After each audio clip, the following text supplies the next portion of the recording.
নবী সাল্লাল্লাহু আলাইহি ওয়াসাল্লাম বলেছেন, সুদের পাপের 70 শাখা, তার সবচেয়ে নিচের শাখা মায়ের সাথে জিনা করা। আপনি করেন না, আপনার ওয়াইফ দেখেন সমিতিতে টাকা দিচ্ছে, সুদের টাকা। কেন একটা সমাজের মধ্যে সুদের প্রসার বাড়বে? কেন বাড়বে? কেন একটা সমাজের মধ্যে, মুসলিম সমাজে খ্রিস্টান মিশনারিরা অবাধে দাওয়াতি কাজ করবে এবং দলে দলে মানুষকে খ্রিস্টান বানাবে? কেন? আর কেন মুসলমানদের ইমান এত দুর্বল হবে যে তারা এইভাবে সামান্য একটা চাকরি বা ক্ষমতা, টাকার জন্য, বাড়ির জন্য ইমান বিক্রি করে দিবে?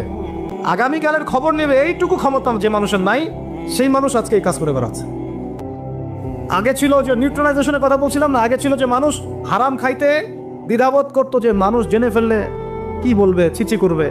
এখন ঘরে ঘরে সুদ, ঘরে ঘরে। ওয়াল্লাহি আমরা সবাই এখন মায়ের সাথে জেনা করি। আল্লাহ পাক সর্বপ্রথম আমাকে জানা অনুযায়ী আমল করার তৌফিক দান করেন, যা বলি তার উপর আমল করার তৌফিক দান করেন, এবং আপনাদের সবাইকে শোনা অনুযায়ী আমল করার তৌফিক দান করেন।